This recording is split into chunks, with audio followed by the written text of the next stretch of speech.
All right, should I start letting people in? Yes.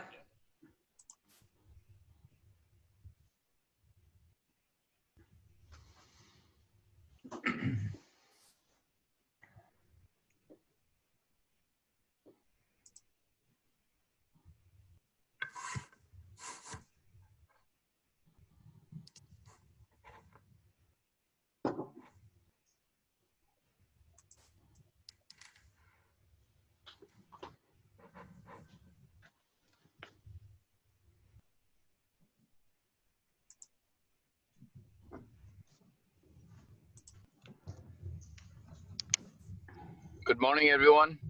Good morning. Good morning. We're just going to give it a few minutes as people come in out of the waiting room.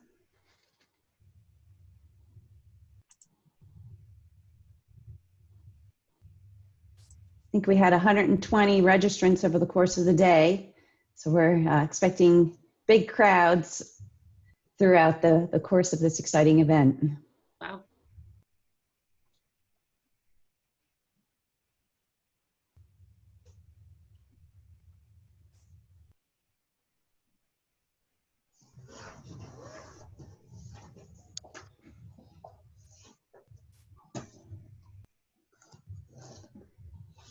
All right, well, let's get started. I want to welcome everyone to the 2020 Pediatric Research Career Development Virtual Symposium, sponsored by the Department of Pediatrics at Emory, Children's Healthcare of Atlanta, and the Atlanta Pediatric Scholars Program, which is funded by a K-12 award from the National Institute of Child Health and Human Development. We have a full agenda for the day, and we hope people can come and go according to their interest and availability. And we'll start right away with a welcome from Dr. Lucky Jain, our department chair. Good morning, Dr. Joyner. Good morning, everyone. It is such a pleasure to welcome you all to the symposium. As you know, research has become the backbone of pediatrics and continues to be the talking point for everyone across both institutions. As you will see from the presentations today, there is so much for us to be proud of. And in particular, what COVID-19 has shown us is that we are ready for prime time. The response that you all have created and the funding record that we likely will achieve this year makes me truly proud. So thank you, Dr. Joyner, Dr. Heilman, and everyone else who's contributed to hosting this wonderful symposium. Thank you.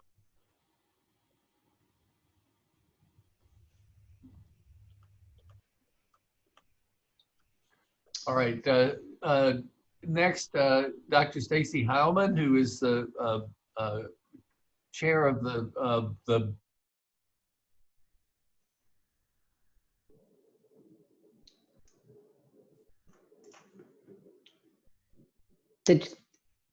Can everyone hear me? Did Clint freeze or did I freeze? No, he froze. Go ahead. Okay. Okay. Okay. Thanks, everyone. Good morning. So like Clint was announcing, I'm Stacy Heilman, and I'm co-chairing this conference with Clint. And we're so excited to have this full day event.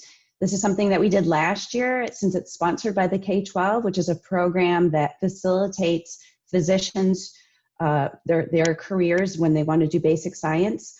We received so much interest from across the emerging scientist realm that we decided to expand this out to a full day event with a focused effort on clinical research in the morning and basic science research in the afternoon. In the middle, it's punctuated by a really inspiring career development talk by our very own Ann Cerruti. So I'm super excited to have you all here with us today. A couple of housekeeping things. Because we decided to do this in more of an interactive fashion so we could see everyone who's on the call, we asked that everyone mute themselves. I think Barbara does have the power to do so, so if you accidentally forget, she can do it for you. When we embark upon the talks and we'll have a little bit of time for Q&A. We have a panel of judges who will be evaluating the oral talks. We'll give the top prize for the top oral clinical presentation in the morning and basic science in the afternoon. So they'll be able to ask questions with their voices. But we ask everyone else, if you have a question, just go ahead and put it in chat. And then that way, even if you have the question during the talk, you can just stick it in chat and we'll be sure to get to it and read it as time allows. The other thing I want to mention is I think we're all pretty used to Zoom these days, but if you didn't want to see everyone's pictures and or names, you can go ahead and use the speaker view to highlight just the speaker. That's of course found in the upper right-hand corner of your Zoom screen. So now I'm going to go ahead and share my screen, and because I want to show you where all the materials for today are. So if you go to, can you see my screen, Barbara? Yes, yes. Okay. Okay. So if you go to pedsresearch.org, right here on the very front banner is the annual symposium. So click on the Zoom link for more info, and it takes you to our symposium page. So here's all the materials you need for the day. I'm going to start down here on the program and detailed agenda and just briefly walk you through this to orient you to what we're about to go through today. So here's the program guide, a little welcome from my co-leader, Clint Joyner, and myself. Here's a little bit more about our keynote speaker that you'll get to hear from at 12:30. And here's the program agenda. We'll start today with 2 clinical oral presentations. And then after that, we're going to try something a little different, a clinical poster session blitz. And this is our 12 poster presenters on the clinical side are going to give you 3-minute vignettes just to tell you a little bit about their research and pique your interest in the data that they're here to show you today. That's sort of a preview for our poster session that's a little bit later in the program, and I'll tell you about that in just a second. We'll take a brief break, and then we'll come back at 10:50, and we'll get to hear 2 more oral presentations for clinical research. Then that's when this is our experiment in the virtual world, we take a little break, and instead of actually going out into the foyer to see the posters and walk around, we're going to have Zoom rooms.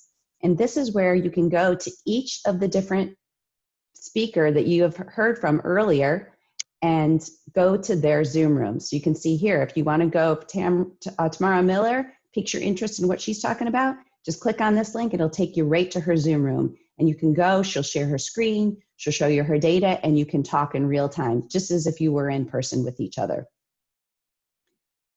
Then after the Zoom rooms end on the clinical side, we'll have just a brief 10-minute break where we'll announce the oral presentation and poster winners in each of those categories. And then I'm really excited about this keynote presentation. As I said, it's our very own Ann Trudy, who was a previous Atlanta Pediatric Scholars Program K-12 scholar, and now she's a very well-funded, very well-regarded basic scientist, physician basic scientist. After she's done with her talk, then we'll embark in the basic science part of the program. So much like in the morning, we'll have 2 basic science oral presentations. Then we'll have the blitz of 3 different posters where they'll give you their vignettes and pique your interest in their programs. Follow up with the 2 more oral presentations, and then we'll do the basic science poster Zoom rooms, where again, you can go into each of the Zoom rooms to visit the speakers, anything that piqued your interest during that talk. So this will be in lieu of the Q&A for the poster sessions. So this program detailed agenda is really all you need, but if you did want to take a look at the abstract book, here it is, a more detailed sort of guide to the Zoom rooms for clinical and basic science. I'll just click on the basic science one here. If you go down, here's all the links to all the abstracts so you can view in more detail. And then below that is a page for each of them. So Holly Bowser-Heaton, she's got a poster, and you can visit her Zoom room, and here's a little bit more about her research. So that is just a quick overview of the entire program. We ask that you pay attention to the times since we don't have the cowbell to ring. We will have intermission slides up with timers on them so you can kind of get a feel for when it's time to come back. But we're really excited about today, and I thank you so much for joining us. And with that, I'll turn it over to Claudia Morris, who is our co-director for the Center for Clinical and Translational Research. Okay, good morning. Thank you, Stacy. I'm delighted to be your moderator today, and we've got a number of really exciting presenters lined up. We're going to start out with Shu Zi, who's PhD and Master's in Public Health. She's an assistant professor at the Department of Pediatrics in AFLAC, and she has been faculty at Emory for a year. She graduated at Emory University Rowland School of Public Health, completed her postdoctoral training with the CDC, where she specializes in health economics. And her mentor is Dr. Ann Martins, and her research focus is health services. So her project is entitled National Estimates of Substance Use Disorders, and Treatment Among Adolescents and Young Adult Cancer Survivors. Thank you so much, everyone. Can you hear me? Yes.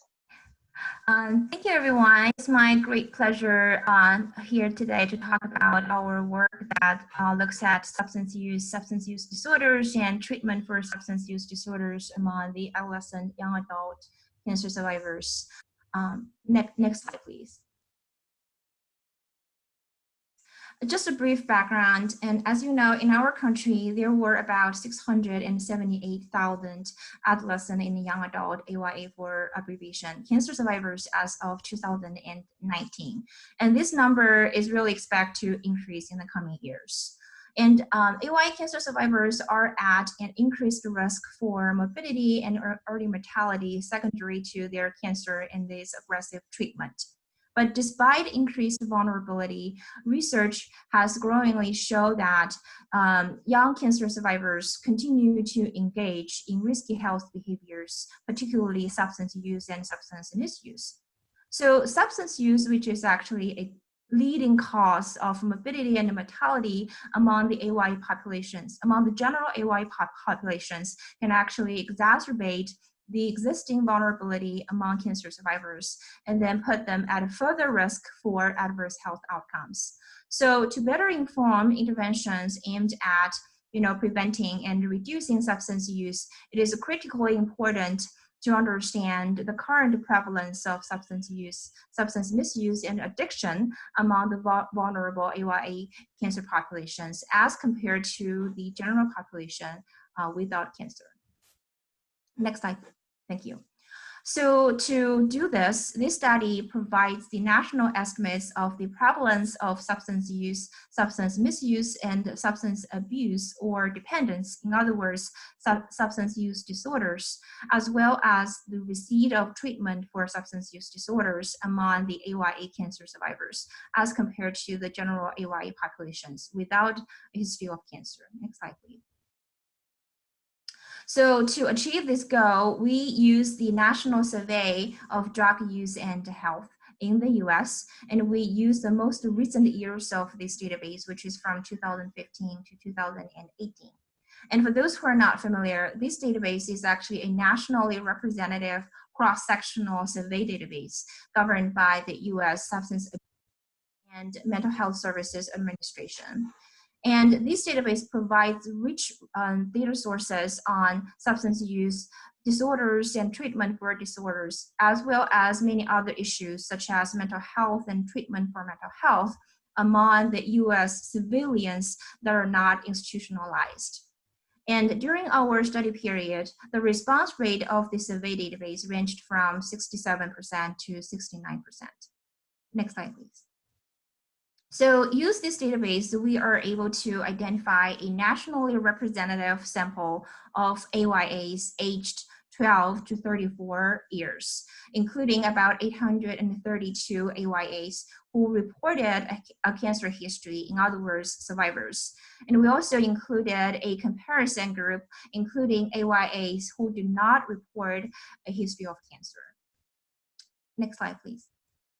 So we included a robust set of outcome measures, and they are dichotomous indicators denoting any use of tobacco, any use of alcohol, marijuana use, and illicit drugs over the past year.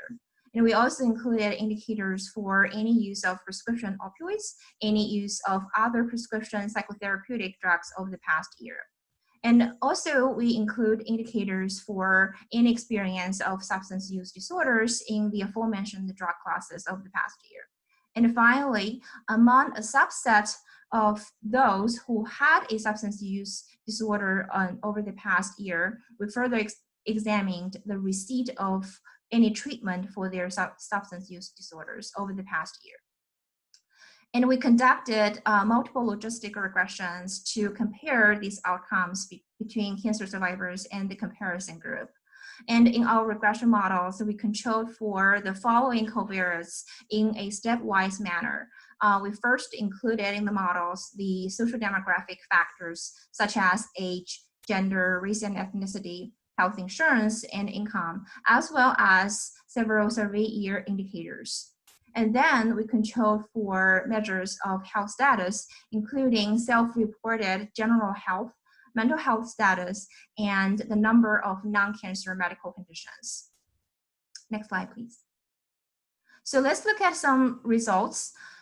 This figure shows the adjusted, in other words, modeled adjusted differences between cancer survivors and the comparison group in terms of any use of tobacco, any use of alcohol, any use of marijuana, and any use of illicit drug over the past year. So when we adjusted for social demographic factors, AYA cancer survivors were significantly more likely than their comparison group to use any alcohol and to use any illicit drugs. And these differences were statistically significant. But we did not observe any differences in terms of any tobacco use and any marijuana use over the past year. And when we further adjusted for measures of health status, the differences between survivor and comparison in alcohol use and illicit drug use all became non-significant as shown here. Next slide, please. And this figure shows the model of adjusted differences between survivor and comparison in any prescription opioid misuse and any misuse of any other prescription psychotherapeutic drug in the past year. And when we adjust for social demographic factors, we found that cancer survivors were significantly more likely than their comparison group to misuse prescription opioids. And more specifically, the rate among our comparison group was about 5.8%, while the rate of misuse of prescription opioids were about 9.4% among cancer survivors. But we did not found any significant difference between survivor and comparison in terms of misusing any other prescription psychotherapeutic drug. And when we further adjust for measures of health status, so interesting that cancer survivors were still 41% more likely to misuse prescription opioids, as shown here. Next slide, please.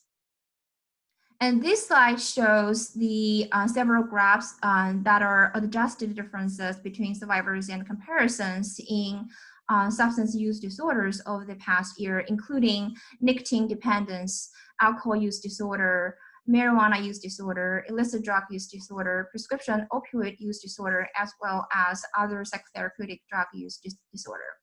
And again, with the same analysis strategy, when we first adjusted for social demographic factors, survivors were significantly more likely than their comparison group to have a marijuana use disorder, have an illicit drug use disorder, and have a prescription opioid use disorder. And these differences were statistically significant. And we did not found any significant difference in terms of nicotine dependence, alcohol use, and other psychotherapeutic drug disorder. And when we further adjust for measures of health status, we found that all these significant differences in substance use disorders became non-significant, as highlighted in blue here. Next slide, please. And we think that the significant difference between survivor and comparison in terms of misusing prescription opioids in the past year were really interesting. And to better understand this issue, we further explored our data and including the data regarding what are the reasons for the most recent misuse of prescription opioids. And we found that, as colored here, about 64% of our cancer survivors misuse prescription opioids actually because they want to relieve physical pain. And other reasons for misusing prescription opioids among survivors, including hooked on or have to have this drug, in other words, addiction, to help with their sleep, to help with their feelings, emotion, or tension relief, or simply just to feel high or feel good. Next slide, please. And we also explored data on what are the potential sources of the most recent misuse of prescription opioids. And we found that among our survivors, nearly half of them got prescription opioids actually from one or multiple of their doctors. And about 40% of survivors misuse prescription opioids got these opioids drug from their family members or friends. But it's very interesting that this distribution vary substantially in terms of their comparison group, because among comparison group, only about 27% of the comparison got prescription opioids from their doctors, but about 60% of comparison group got prescription opioids from their friends and their family members. And other potential sources, including, from drug dealer, other stranger, or other sources, but these account for low percent. Next slide, please. So finally, this table shows the receipt of the treatment for substance use disorder in the past year among a subset of AYAs who had a substance use disorder in the past year. And this table shows that descriptively, without any adjustment, about 21%, which is 1 in 5 of our cancer survivors, received any treatment for their substance use disorder in the past year, while about 8% of our comparison group received any treatment for substance use disorder in the past year. And survivors, it's kind of a good side of the story that survivors have a relatively higher rate of treatment receipt, descriptively speaking. And this pattern persisted in regression models as well.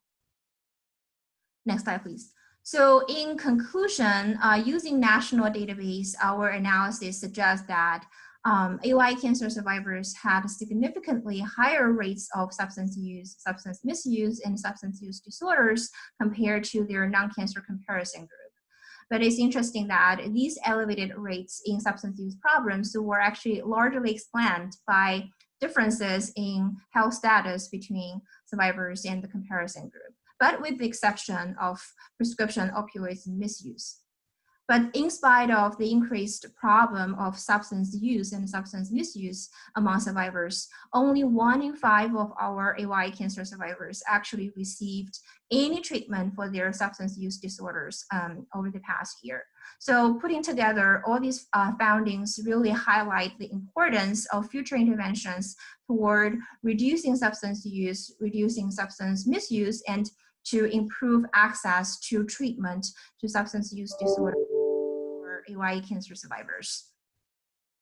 So finally, I wanted to acknowledge and thank my great collaborators and co-authors on this work, including Dr. Ann Mertens and Dr. Karen Effinger, and our School of Public Health great collaborators, Dr. Janet Cummings. And we do not have any conflicts of interest to disclose.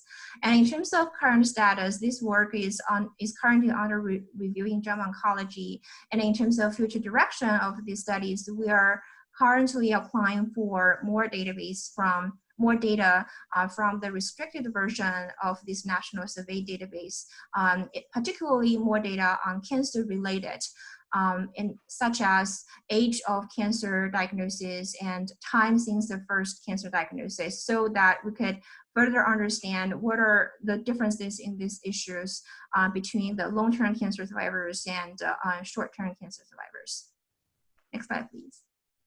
That's all what I have. Thank you very much. Thank you so much, Dr. Ji. That was very interesting, and I really appreciate such a great talk to kick off today's event. So now we're going to embark into the Q&A session. We have about 3 minutes for Q&A. I'm going to go ahead and start and open it up to the judges, Dr. Morris and Dr. Joyner. Would you like to ask some questions? Sure, really important work. Nice presentation, thank you. I do have a question. What do you think are the limitations of using this database?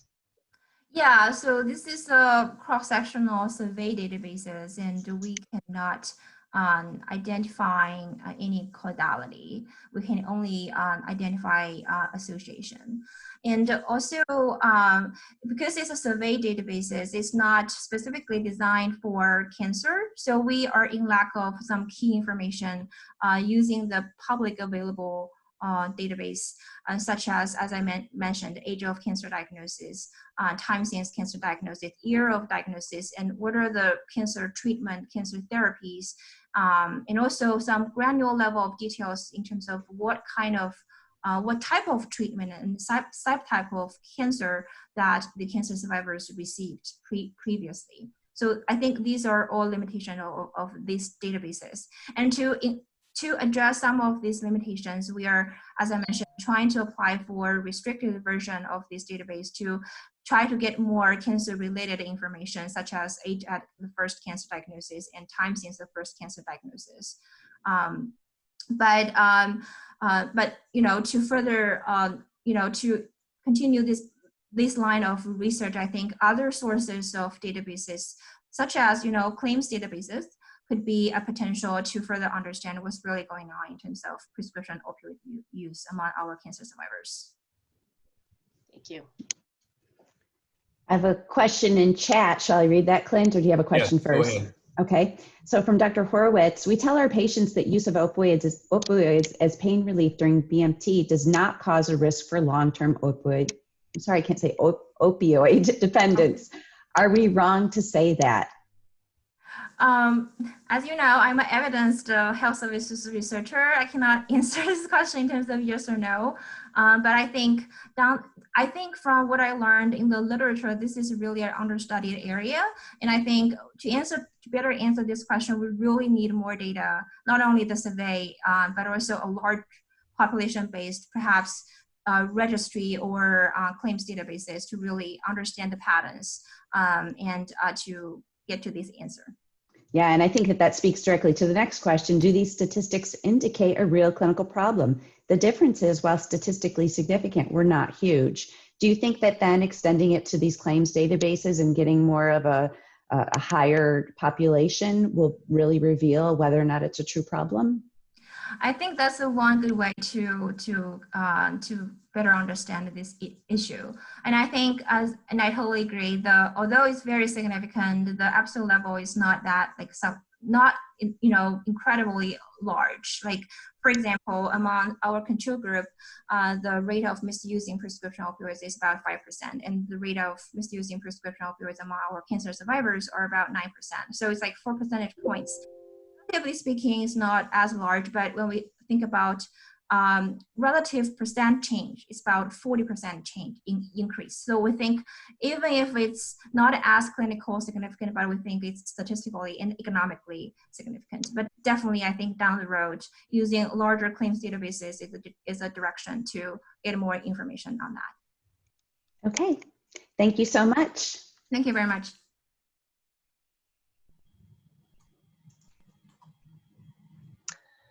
Okay, great. So our next clinical presenter is Dr. Carly Oakson. She's a doctor of osteopathic medicine, and Carly is also Pediatric Emergency Medicine Fellow at PGY5 in the Department of Pediatrics and the Division of Emergency Medicine. She's been with Emory for 4 years. She's a graduate of the Midwestern University Arizona College of Osteopathic Medicine, completed her residency with us at Emory, and is continuing her training in pediatric emergency medicine here as well. Her mentor is Dr. Manisha Agarwal, and her research focus has been adverse childhood experiences, or ACEs. So her project is titled Adverse Childhood Experiences of Children Seen in the Pediatric Emergency Department, Common and Comparable to National and Local Data. Thanks, Carly. Thank you so much. Good morning, everyone. I hope everyone's having a good morning, and thank you for having me. We did our study on the adverse childhood experiences in the pediatric emergency departments, common and comparable to national and local data. So I'll walk you through what we did and kind of our focus. A little bit of background. Adverse childhood experiences are traumatic events that happen to children prior to the age of 18, and it can be a predictor of household dysfunction. There was a landmark study in 1998 done by the CDC and Kaiser, which showed that the higher number of adverse childhood experiences that you experience can have a subsequent increased risk for multiple leading causes of death in adulthood. They had studied 10 adverse childhood experiences, which are shown in the picture here. And they included physical, emotional, and sexual abuse, physical and emotional neglect, and then markers of household dysfunction, including living with someone who had mental illness, having a caregiver or guardian incarcerated, witnessing domestic violence, living with someone with substance abuse, and then your parents or guardian divorced. Most of the screening, oh, sorry, go back for a second. Most of the screening that is, that's done for ACEs and intervention is mostly done in the medical home with their pediatrician or in their family medicine office.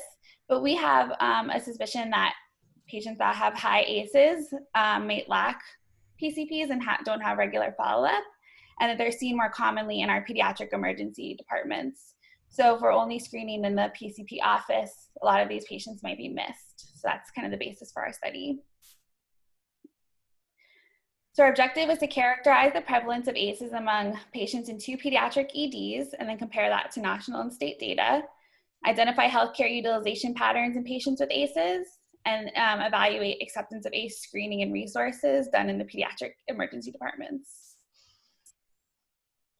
Our methods, we had this was a cross-sectional observational study. We had someone from our research team go into the patient's room in the pediatric emergency department once they were roomed and awaiting further care. We had them fill out a 52-question survey based on validated surveys, and the questions consisted of their child's ACEs, healthcare utilization patterns, acceptance of ACE screening in the EDs, and basic demographic and health information. There were some questions that were flagged for mandated abuse reporting, such as sexual, emotional, and physical abuse or witnessing domestic violence. And the research team would notify the attending if any of those questions were flagged to determine further care. Our inclusion criteria were caregivers of patients aged 0 to 17 years, and they had to be English speaking. And our exclusion criteria were any patients that required acute stabilization. And then for a statistical comparison, we compared to the 2016 National Survey of Children's Health, which is a national survey given out every year, and it emphasizes the well-being of children, and they had questions related to ACEs. And so we used risk difference and 95% confidence intervals and multinomial logistical regression to characterize the data. So what did we find? So for our results, for our demographics and character participation, most kids or the average age was 6 years old. The male to female ratio is about the same, a little bit more male. Most of our participants were identified as Black or African American, white was second most, and then other, and then Hispanic and Latino. And then for our caregiver demographics, most were, or the median age was 34, most were female. And then just some socioeconomic characteristics was that about 0.5% had received governmental cash assistance in the past 12 months, and about 40% had somewhat or often difficulty getting by on household income. So in regards to our results for prevalence, we found that we were pretty close to the national and the state data. As you can see here on the graphs, it starts out with our pediatric ED, and then comparing to the National Survey of Children's Health national data and National Survey of Children's Health state data. We were about the same for 0 ACEs, 54% for us, and then 54% on national, 52% state. We had more children with 1 ACE at 28% versus 25% and 23%. And then for 2 or greater ACEs, we were a little under, but about the same. And it showed that about 1 in 5 children and seen in our pediatric EDs have at least 2 ACEs or more. And then more importantly, so we know we have the right population as compared to national and state data, but talking about the healthcare utilization patterns, we asked 4 different questions, and you can see here 0 ACEs, 1 ACE, and then 2 or greater ACEs, whether they had a PCP or not, whether they followed up with their pediatrician in the past 12 months, when they are sick or have an acute, need an acute care visit, whether they go to their doctor's office or the ER, and then how many visits that they've had in the ER in the past 12 months, meaning 0, 1, or greater than 2. And as you can see, compared to 0 ACEs versus 1 or greater than 2, if you have ACEs, you are more likely not to have a PCP. You are more likely not to have followed up in the past 12 months. You are more likely to go to the ER for a sick visit versus your pediatrician's office. And the higher number of ACEs that you have, the more likely you are to have greater than 2 ED visits in the past year. And then in regards to caregiver acceptance, so we asked, do you think that having traumatic experiences can have a long-term impact? Have you discussed ACEs with your pediatrician before? Do you feel comfortable being asked questions in the ER about ACEs? And do you think that obtaining resources would be helpful to cope with ACEs? And if you were given resources, would you utilize them? And we had a really good result for that. So most people felt that 92% felt that ACEs can have a long-term impact. Only 15% of patients have discussed ACEs with their pediatrician. 84% felt comfort being asked ACEs in the ER. 74% would be interested in obtaining resources. And we did give a resource trauma handout to all of our patients after the survey. And then 90% felt like they would utilize the resources if given to them to help cope with ACEs. So our conclusions are that ACEs are common in the pediatric ED to levels that are similar to national and state data, and that the more ACE that you have, the more likelihood you are not to have a PCP and be seen in the emergency department more frequently. And so if we're only screening in the pediatric medical home, then we might be missing a lot of these kids that are in high need of help for their ACEs. Caregivers reported acceptance to be screened in the ER. And so we feel that the pediatric EDs might be an integral site to optimize ACE-based care to this vulnerable population.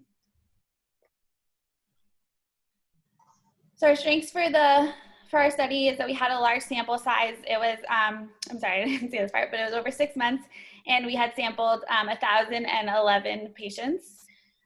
We had used validated surveys, and we had 2 pediatric sites. Limitations are that this is kind of standard with a lot of the ACEs screening, but that there might be some underreporting of their ACEs, but in essence, that would have them have more ACEs than reported. And then also possibly could they have acceptance to screening, meaning that this population that was consented to being surveyed might just have more acceptance in general.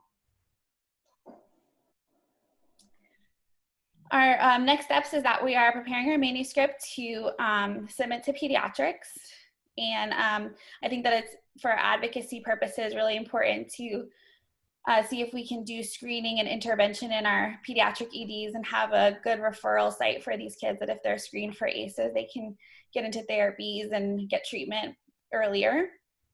And then also from some future studies, such as partnering with other EDs around the country to see if they have similar findings. I would like to thank my mentors, Nisha Agarwal and Stan Sonu, and the CHIP Injury Prevention Program here at Emory, and my co-authors, Carmen Reed, Summer, and Tim Moran, and then the social workers that were really involved with helping us if any of those patients screened positive for the mandated reporting, and then the CHOA Department of Pediatric Medicine. No one has any disclosures or financial interest. Thank you very much. Hey, thank you so much, Carly. That was really great presentation. And now I'd like to go ahead and open it up for questions. Hey, Carly, Very nice. Question for you.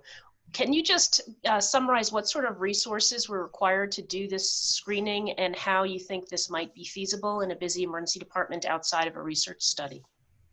Yes, absolutely. So we actually didn't have as many, social work was very involved in the beginning because, we were wondering if we're going to have a increased number of social work consults needed for any emergent or ongoing abuse. But they ended up actually not being overloaded with increased consults because it's with ACEs screening, it's not just current abuse, but anything that's happened before. And so if it wasn't an ongoing problem, then they could follow up with them at another time.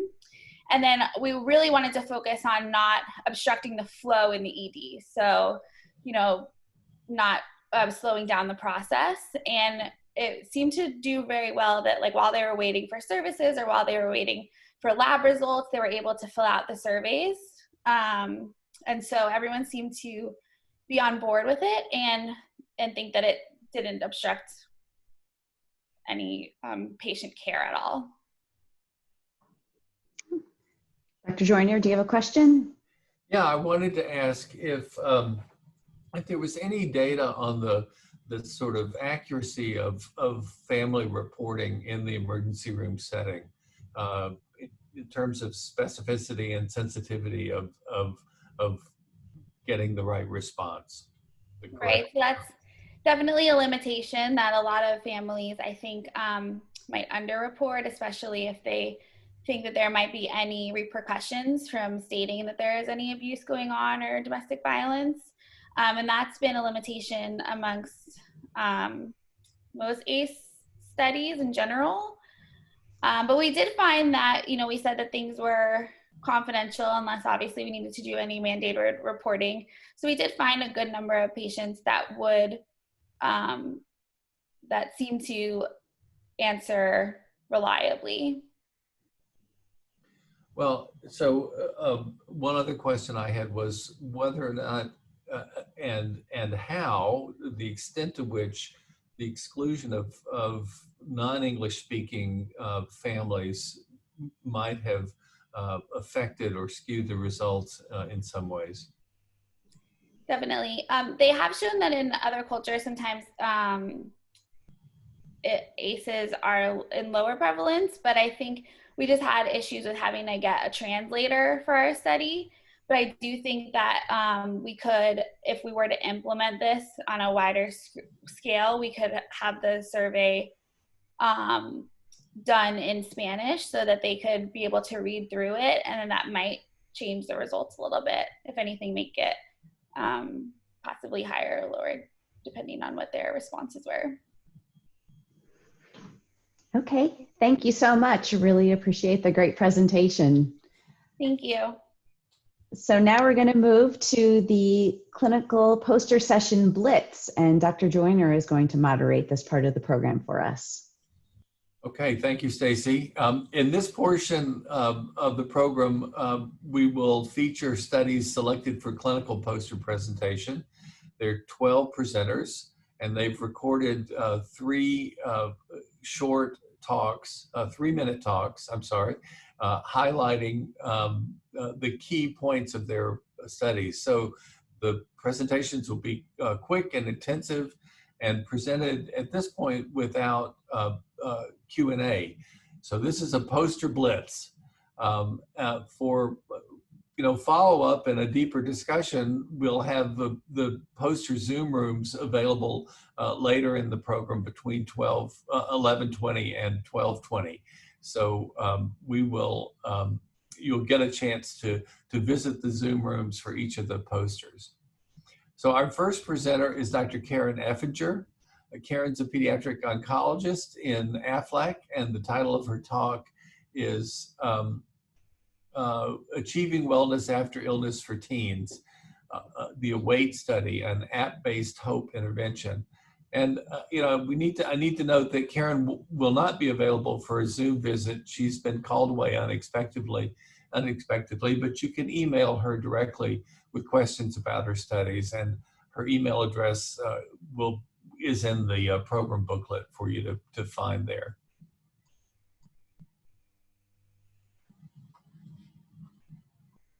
I would like to thank the organizers for the opportunity to present my work entitled Achieving Wellness After Illness for Teens, AWAIT, an app-based hope intervention. This study was funded through the Woodruff Health Sciences Synergy Award and an AFLAC pilot grant. It is well known that survivors of childhood cancer are at increased risk of morbidity and mortality due to treatment-related chronic conditions, which may be augmented by an unhealthy lifestyle. There are many definitions of hope, but this study used the definition of hope as a positive psychological concept focused on goal-directed thinking, as it has been associated with engaging in health-promoting behaviors. AWAIT is a behavioral intervention focused on increasing hope in order to improve quality of life and health-promoting behaviors in adolescent survivors of childhood cancer. The objective of the study was to test the feasibility and acceptability of the AWAIT intervention in childhood cancer survivors. The study population included survivors aged 13 to 17 years who were greater than 3 months from therapy completion. Participants were randomized 2-to-1 to the intervention versus intention control, which was stratified by diagnosis and time since therapy completion. The intervention itself was 8 weeks and included access to a mobile app, which had weekly videos and practice exercises, as well as the ability to track mood and behavior. The intervention group also received weekly coaching calls to discuss the information presented in the videos and practice exercises.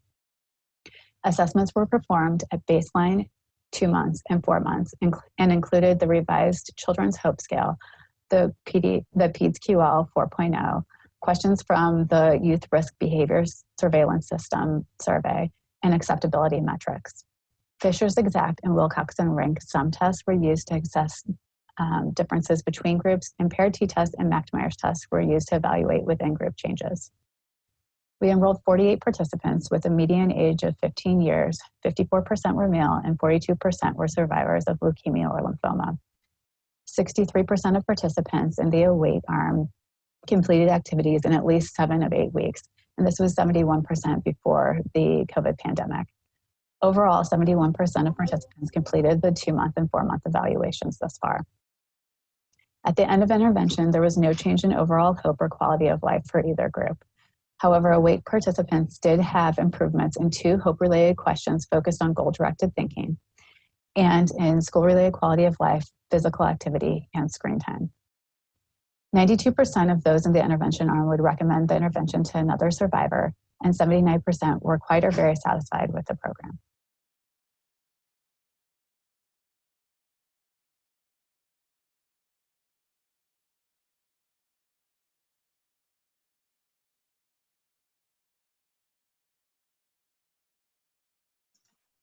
Clint, you need to unmute. Sorry.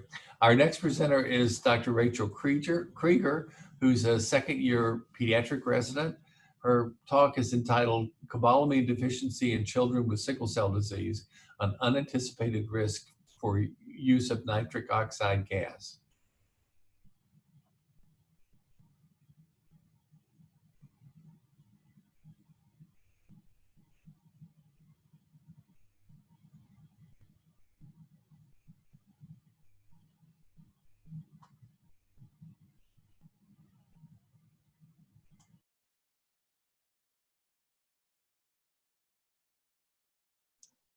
I'm sorry, I'm having a hard time making it play.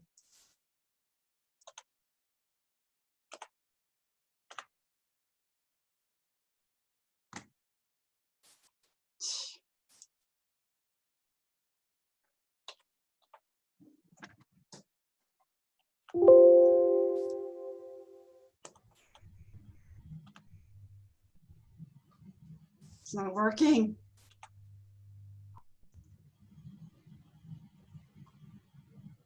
It's okay, Barbara. You want to use the file on your desktop instead as a backup? Yes.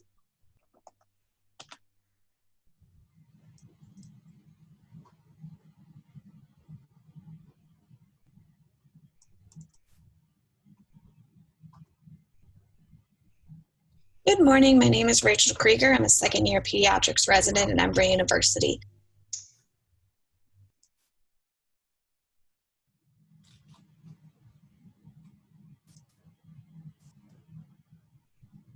I'll be presenting. Good morning. morning. My name is Rachel Krieger. I'm a second-year pediatrics resident at Emory University. I will be presenting my research on cobalamin deficiency in children with sickle cell disease and unanticipated risk for use of nitrous oxide gas. The prevalence of B12 deficiency in children with sickle cell disease is unknown and has never been looked at before. These children are likely at higher risk for deficiency than the general population due to increased hemolysis and erythrocyte turnover secondary to their sickle cell disease. They also have increased rate of folate deficiency. Nitrous oxide is increasingly being used for treatment of vaso-occlusive crisis in these patients, but can lead to serious neurological complications if given to patients with B12 deficiency, as nitrous affects B12 metabolism. The aim of this study was to determine if the pediatric sickle cell population has a higher prevalence of B12 deficiency than the general pediatric population. This is especially important as B12 deficiency is easily treated and pre-treatment of the deficiency could possibly decrease risk of treatment complications from nitrous. For this study, urine samples were collected from an ongoing prospective randomized control trial looking at arginine therapy in patients presenting with moderate to severe VOC requiring IV opioids. Methylmalonic acid was measured via mass spectrometry and corrected for creatinine, and deficiency was defined based on the Quest diagnostic standard cutoffs. Deficiency was defined as an MMA to creatinine ratio greater than 2.2, where severe deficiency was a ratio greater than 5. We also looked at patients with possible deficiency using a ratio of 1.8 to 2.2. 94 children with sickle cell disease in pain were enrolled in the study with a median age of 13 years old. About 50% were female, 68% had hemoglobin SS, and about 71% were currently on hydroxyurea therapy. 26% of the patients demonstrated evidence of B12 deficiency, a quarter of which demonstrated a severe B12 deficiency. Of the total children looked at, another 7% had possible B12 deficiency.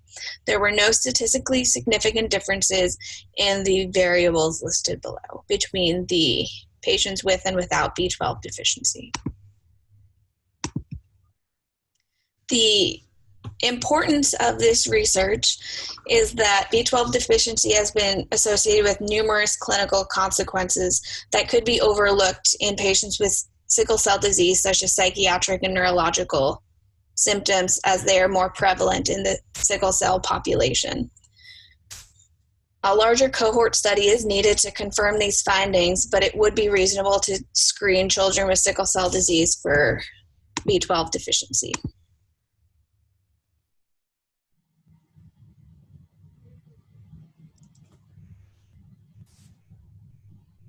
All right, very good, thank you.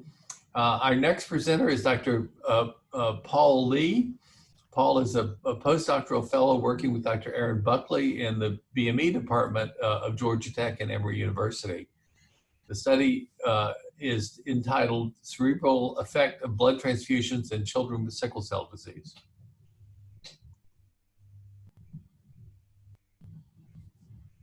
Hello, my name is Paul Lee. I'm a postdoctoral fellow in biomedical engineering. Today, I'm going to briefly talk about the cerebral effect of transfusion in children with sickle cell disease measured by novel optical techniques. Chronic blood transfusion is the standard therapy to reduce the risk of stroke in sickle kids. Recent MRI study has revealed that blood transfusion reduces cerebral blood flow and oxygen extractions, ultimately relieving the metabolic stress. Despite these effects, there are serious side effects of transfusion, such as alloimmunization. Individualized monitoring of the therapeutic response would help, like optimizing the therapies. Towards this individualized monitoring, our lab has introduced the low-cost and portable optical devices called the diffuse correlation spectroscopy, DCS, to measure tissue-level cerebral blood flow, and also frequency domain near-infrared spectroscopy, FDNIRS, to quantify oxygen extraction fractions. In this pilot study, we aim to determine if DCS and FDNIRS can detect a change in cerebral hemodynamic and metabolic status after transfusions.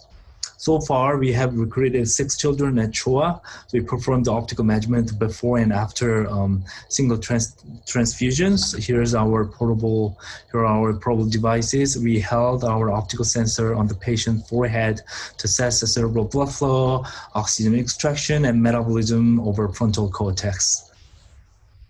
Here are our main results. If you look at the relative changes between pre and post transfusions, 4 out of 5 patients shows decreased oxygen extraction fraction with a median value of 6.5%, which is quite consistent with the previous MRI studies reporting 9% decrease. The cerebral blood flow shows a 30% decrease, which is more prominent than MRI study with a 9% decrease. The oxygen metabolism also reduced, while the MRI showed no difference. These results qualitatively match trends seen by MRI. However, we quantitatively overestimate the changes in blood flow and oxygen metabolism due to the influence of hematocrit on our optical measurement. Our lab is actively working to develop the method to account for influence of this hematocrit on our optical signals. In conclusion, these preliminary data suggest that our techniques are sensitive to expected changes after transfusion and may provide a real-time bedside monitoring of cerebral hemodynamics in children with the sickle cell disease. Thank you for your attention. Our next we'll hear from Tamara Miller, who's a pediatric oncologist in Aflac. She'll be talking about her study quantifying the difference in risk adverse events by induction treatment regimen in pediatric lymphoblastic leukemia. Thank you for the opportunity to present our research today. Advances in therapy for pediatric acute lymphoblastic leukemia, or ALL, have led to recent 5-year survival rates of up to 94%. However, despite these advances, children and adolescents experience adverse events during all courses of therapy. Adverse events on oncology clinical trials are identified and graded using the National Cancer Institute, NCI Common Terminology Criteria for Adverse Event, or CTCAE system. Treatment regimens during the first course of chemotherapy, which is called induction, is based on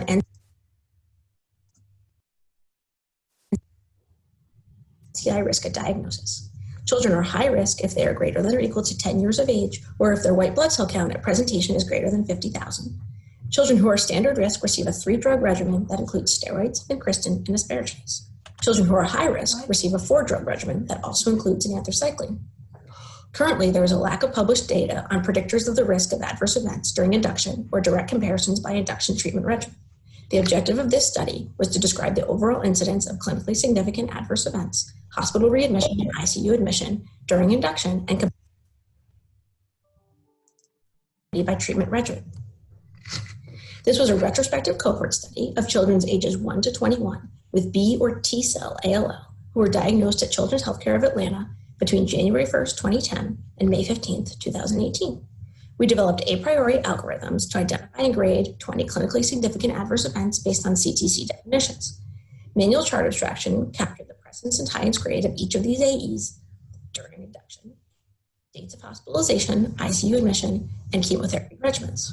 The incidence of each AE was compared during induction regimens in an unadjusted and adjusted models using Cox proportional hazard ratios with 95% confidence intervals. Multivariable models adjusted for race, ethnicity, body mass index, sex, and central nervous system disease at diagnosis. There were 486 eligible patients. Of these, 248 received 3-drug regimens and 238 received 4-drug regimens. Overall, 77.8% of patients experienced at least one adverse event. Risk of each type of adverse event differed by treatment regimen. In multivariable analyses, there was a higher risk of sepsis, hypoxia, hyperbilirubinemia, hyperglycemia, thromboembolic event, and hyponatremia for patients who received a 4-drug regimen. There was a higher risk of hypertension and hepatotoxicity for patients who received a 3-drug regimen. There was a statistically significant longer duration of total number of inpatient days for patients receiving 4-drug regimen at 12 days compared to 4 days. However, there were no differences in rates of hospital readmission or ICU admission by treatment regimen. In conclusion, while the lack of difference in hospital readmission rates or ICU admissions may not support longer initial hospitalization for patients receiving 4-drug induction, The increased risk of severe adverse events indicates strategies to improve supportive care in order to reduce morbidity are needed.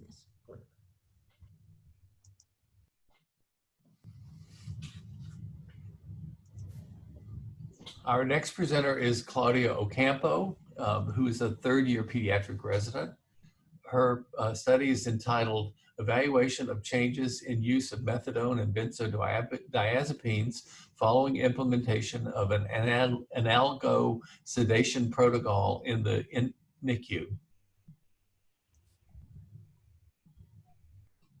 My name is Claudia Ocampo, one of the third-year Emory Pediatric residents, and I will be presenting a quality improvement project on the trends of opioids and benzodiazepines in the NICU following the implementation of an analgesic sedation guideline. Most of the medications used for sedation and analgesia work either via the GABA or NMDA receptors, and potentiation of these receptors has been shown in animal models to have detrimental effects in synapse formation on the developing brain, as well as increased rates of neuroapoptosis. Dexmedetomidine, or Dex, on the other hand, has the advantage of not interacting with GABA or NMDA receptors, and additionally has been found to have a neuroprotective role by inhibiting neuroapoptosis in animal models. Opioids are widely used for pain management as well, and have not only been linked to neonatal withdrawal syndrome, but prolonged exposure has also been negatively linked to longer hospital stays, prolonged need for respiratory support, and protracted methadone weans. The analgesic sedation guideline was launched in the NICU on July 1st of last year with the goal of using Dex as a first-line agent and morphine as needed. We looked at patients hospitalized in 2 different 6-month periods before and after the implementation of the guideline. We looked at both groups' demographics, procedure counts, and medication usage. During the data analysis, there was statistical significance between the procedure counts in the 2 groups, but we did adjust for that, and it did not change any of the statistical significance of the outcomes. As you can see on the left side, this is our table 1, which shows that both groups were fairly similar in baseline characteristics, except for the procedure count, as I explained before. And then on the right side, you'll see 2 graphs, trends in medication administration and rates of medication usage. Then trends of in this graph over here, you'll see that overall we did see a decrease in the use of opioids and benzos, but this was not statistically significant. You'll see that there's no dexmedetomidine before the implementation of the guideline, as it was not used before. And then on this graph, we talk about the rates of medication usage. There was actually a statistical significant decrease in lorazepam use and a statistical significance increase in Dex use. Our next steps will really be to continue to monitor these trends in the NICU as providers become more familiar with the protocol, as well as looking at other things as length of stay and need for comparing extubation time between these groups.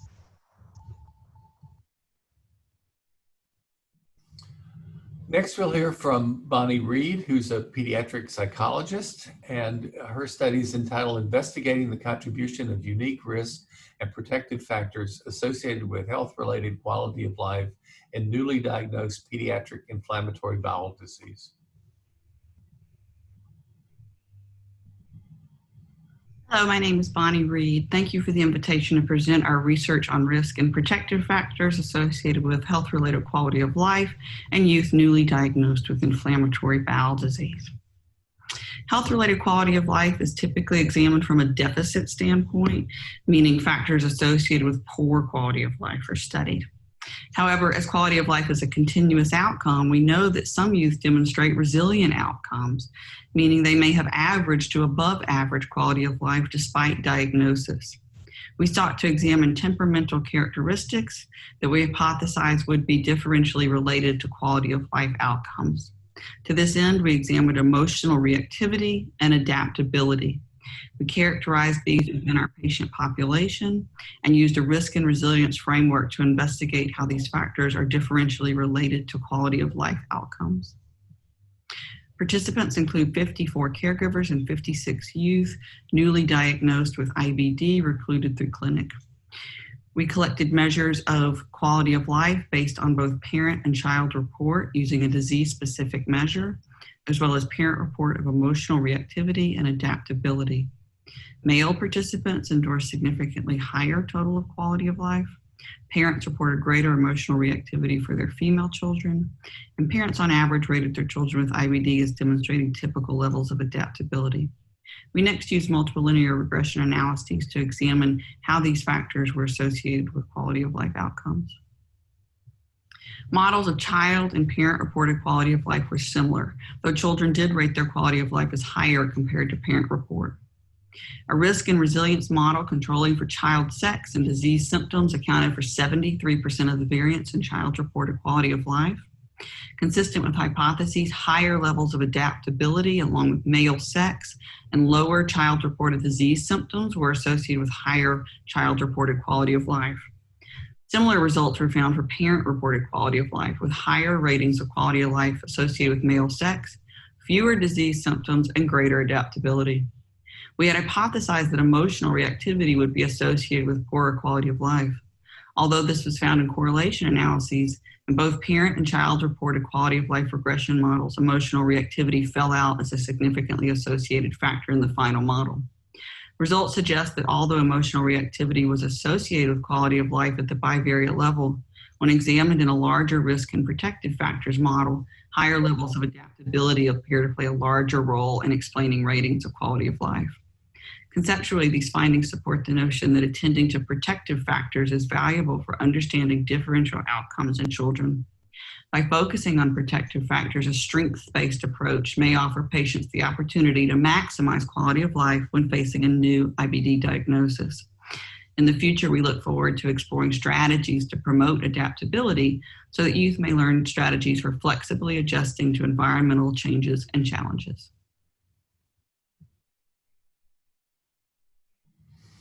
Next, we hear from Dr. Anand Salim. Anand is a second-year pediatric resident, and his talk is entitled The Role of Pre-Extubation Caffeine on Extubation Success in Preterm Infants. Hey everyone, my name is Anand Salim and I'm a second-year pediatric resident here at Emory. My project involved looking at the role of pre-extubation caffeine on extubation success in preterm infants. So apnea is pretty common in our very low birth weight infants and often requires prolonged courses of mechanical ventilation. However, this is not without its side effects. Prolonged courses on the vent have been associated with chronic lung disease and neurodevelopmental impairment. Furthermore, getting them off the vent remains a tricky endeavor. Extubation failure ranges from 25 to 60% depending on the population being studied. Recently, caffeine has been shown to reduce the duration of respiratory support, reduce extubation failure, and is widely used to treat apnea. Our hypothesis is that infants who receive caffeine more proximally to extubation will demonstrate a lower odds of extubation failure compared to those that receive caffeine further from extubation. Our study was a retrospective observational cohort study looking at very low birth weight infants born at a level 3 NICU with a birth weight of less than 1,500 grams. Our primary exposure was caffeine proximity prior to the extubation event measured in hours, and our primary outcome was the number of infants who failed extubation. This was defined as requiring reintubation within 7 days of the initial extubation attempt. We adjusted for potential confounding variables, and we applied multivariable logistical regression to the data. Overall, we studied a total of 205 infants, with about 1/3 of our infants developing extubation failure. In the figure here on the left, we can see the distribution of caffeine from the extubation event, and we broke up the infants into 3 tertiles depending on when they received caffeine. Tertile 1 was caffeine administered from 0 to 5 hours prior to the extubation event. Tertile 2 is from 5 to 16 hours, and tertile 3 is from 16 to 24 hours. We saw the extubation failures between all the tertiles as 32% for tertile 1, 37% for tertile 2, and 29% for tertiles 3. In adjusted analysis, compared to tertile 1, we saw no significant difference in the odds of extubation failure in the infants in tertiles 2 and 3. Additionally, when we looked at the infants who failed extubation versus the infants who succeeded extubation, we saw very similar intervals from administration of caffeine to the extubation event. Thus, we conclude that there is no significant difference in the odds of extubation failure based on pre-extubation caffeine timings. Clinically, these findings do not suggest the administration of caffeine immediately prior to the extubation event in hopes of increasing extubation success. Thank you for listening to this presentation, and I hope you enjoyed it.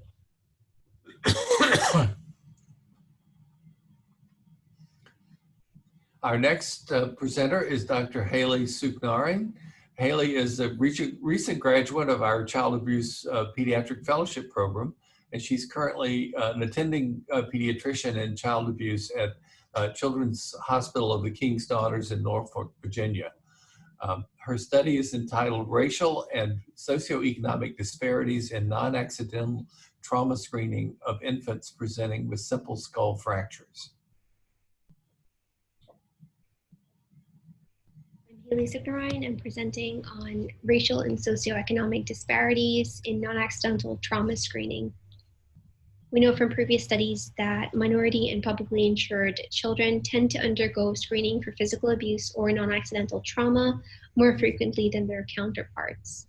The aims of the study were to evaluate screening practices for young infants who presented with apparently isolated skull fractures and to identify which presentations ultimately ended up with a high level of concern for physical abuse after skeletal surveys were performed. Infants were included if they were up to 6 months of age and presenting between January 2014 and December 2016.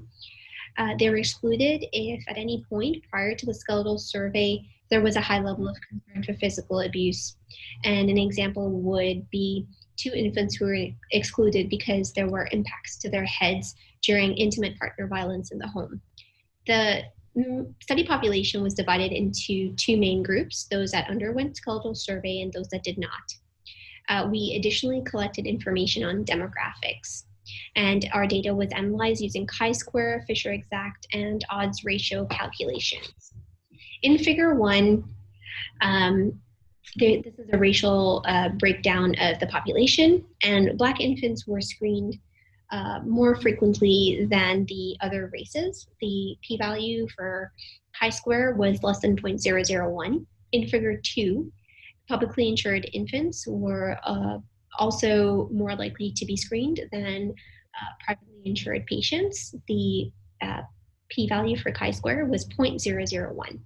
Figure 3 demonstrated a racial breakdown of our population at each of the 2 trauma centers.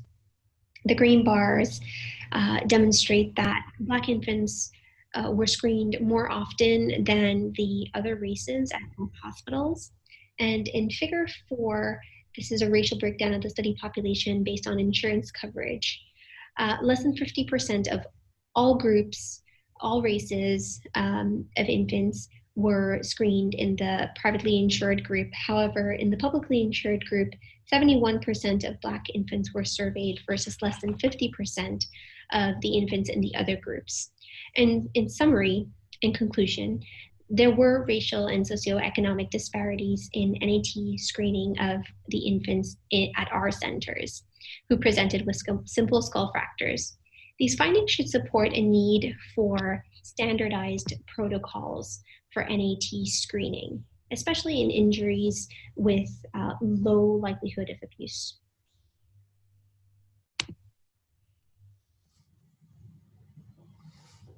Next, we'll hear from Dr. Megan Teherani. Megan is a pediatric infectious disease fellow, and her study is entitled Impact of Gut Microbiome Changes on Hematopoietic Stem Cell Transplantation Outcomes in Children.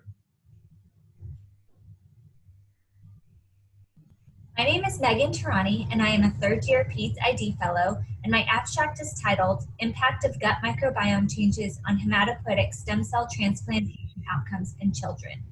This project was done in collaboration with Georgia Tech and Aflac Cancer and Blood Disorders Center.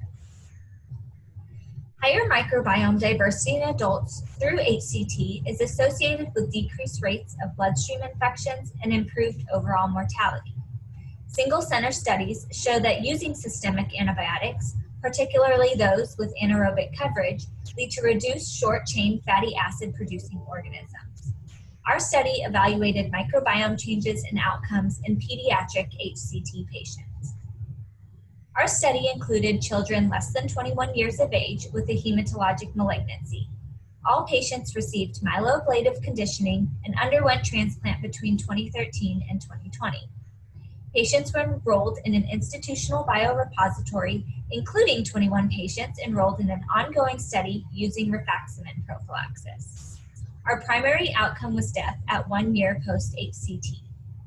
Timing of antibiotics for fever and neutropenia were defined as none, early, which was prior to and including day of graft infusion, and late, which was day after graft infusion. 16S rRNA sequencing of stool samples were performed at baseline, day 0, and then weekly until day 28. Median age was 9 years old. There was a slight predominance of males, and 42% were Caucasian race. Diversity of microbiome decreased for all patients through transplant. Piperacillin tazobactam was used in 91% of patients empirically for fever and neutropenia. Greatest drop in diversity was seen in those who received early antibiotics, but compared to late and no antibiotics, this was not statistically significant. Overall survival at 1 year post-HCT for patients with high diversity at engraftment was 88.5%, compared to 60% with low diversity. P-value was 0.018, and this was divided by the median diversity. Lastly, higher abundance of Clostridialis was significantly associated with patients who survived.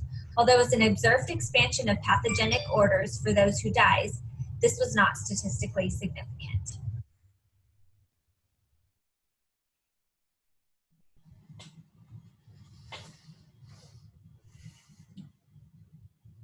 Our next presenter is Sarah Tweddle. Sarah is a pediatric neonatology fellow, and her study is entitled The Use of Novel Human Milk-Based Fortifier in Term Infants with Surgical Congenital Gastrointestinal Disorders Improves Growth at Discharge.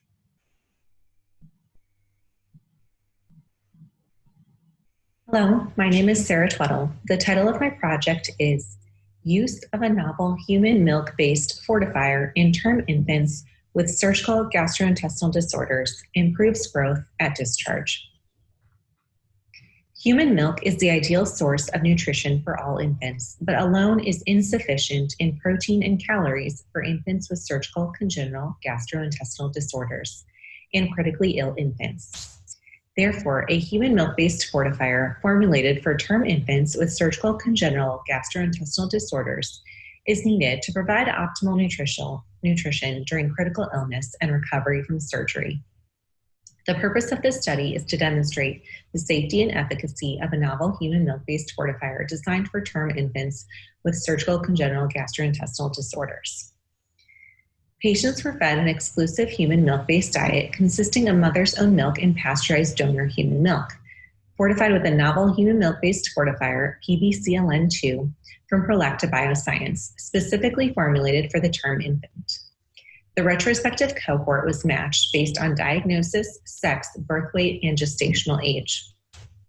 Results are shown here. Baseline characteristics were well matched between groups, as shown in Table 1. There were no adverse events in the PBCLN group and no significant effect on feed intolerance, interruptions, or maximum direct bilirubin level. Infants receiving PBCLN2 grew faster in terms of weight and length and head circumference velocity. However, these were not statistically significant. Discharge weight and length were significantly higher for the PBCLN group as compared to the retrospective cohort, as shown in Table 2. Adjusting for baseline using a basic analysis of covariance model, these differences remained significant for discharge weight, P equals 0.02, and discharge length, P equals 0.003, and marginally for discharge head circumference, P equals 0.13.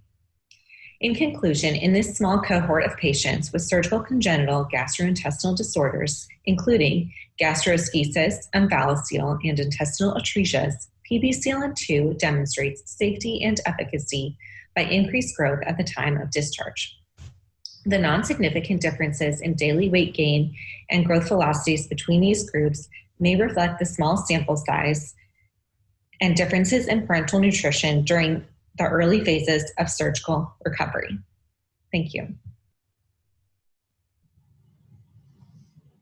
Next, we hear from Dr. Carrie Woodward, who's a pediatric psychology postdoctoral fellow. Her study is entitled Parent Psychological Distress and Chronic Pain in Pediatric Sickle Cell Disease. Carrie Woodward. I am a pediatric psychology fellow through the Aflac Cancer and Blood Disorders Center here at Children's. I'll be talking through my poster entitled Parent Psychological Distress and Chronic Pain in Pediatric Sickle Cell Disease. So sickle cell disease is something that can affect the quality of life and the psychosocial functioning of both the individual who has sickle cell disease and their family. Pain in particular can impact these facets of family functioning.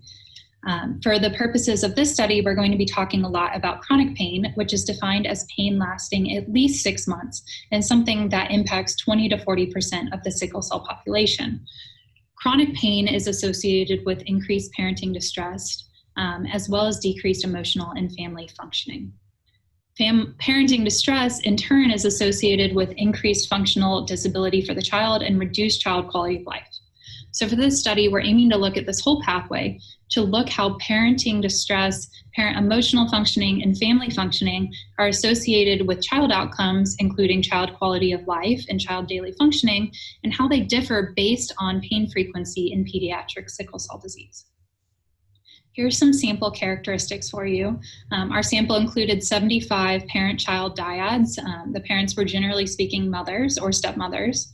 Families came to the sickle cell outpatient clinic and were asked if they wanted to complete the study, which included these parent measures and these child measures, which they either completed in person or via REDCap. In terms of results, what we found was that families that had more frequent parenting stress, more difficult parenting stress, more depressive symptoms for the parents, and more anxiety symptoms for the parents also had more functional disability in the child and worse child quality of life. Families with lower family functioning also had poorer child quality of life. In terms of the pain frequency results, what we found was that parents of children with chronic pain had more frequent parenting stress, more difficult parenting stress, and more anxiety symptoms than parents of children with episodic pain. So broadly, what we found was that parenting distress was associated with poor child quality of life and increased functional disability. And while parenting distress was endorsed across all levels of pain for these families with sickle cell disease, parents of youth with chronic pain experienced even higher levels of parenting stress. So moving forward, it could be great if there were studies that looked at parent-focused interventions to help manage stress and emotional functioning for these parents of children with sickle cell disease, and especially for parents of children with chronic pain. Thank you so much for your attention through this brief presentation. I'll be happy to have further discussion in the breakout rooms later. Please also feel free to email me here any follow-up questions. Thank you so much. And our final clinical poster presentation is by Dr. Brian Zanoni. Brian is a pediatric infectious disease physician specializing in HIV and tuberculosis.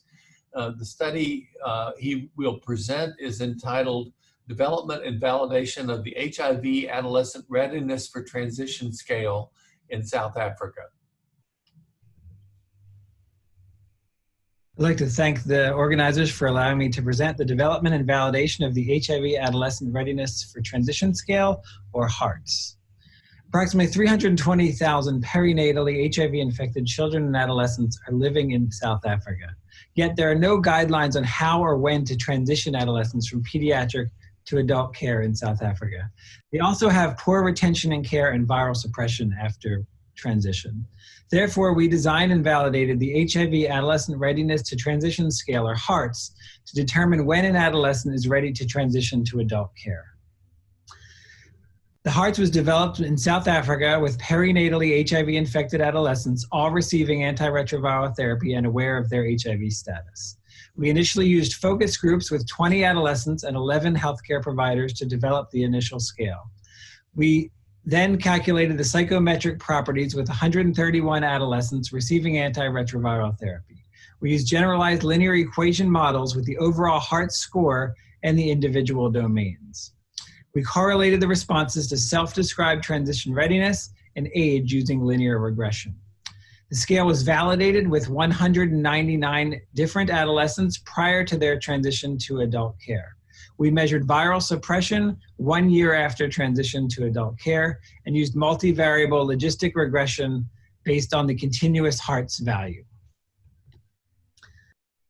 The overall HEARTS scale had 4 domains. Each question significantly correlated to the overall domain or HEARTS score as indicated with the black box. Only question number 5 did not correlate with its individual domain or HEARTS score and therefore was dropped from the overall scale. The self-described transition readiness was correlated significantly with the overall HEARTS score and with the individual domains of health navigation, self-efficacy, and health literacy. The HEARTS scale was validated among non-substance using adolescents on first-line antiretroviral therapy. With every 10-point increase in HEARTS score, there was a 66% odds increase in viral suppression among the adolescents at the time of transition. Age at time of transition, despite being the #1 factor that determines time of transition, was not associated with viral suppression 1 year after transition. Therefore, our HEARTS predicted viral suppression for non-drug abusing adolescents on first-line antiretroviral therapy to determine who is ready for transition from pediatric to adult care. Thank you.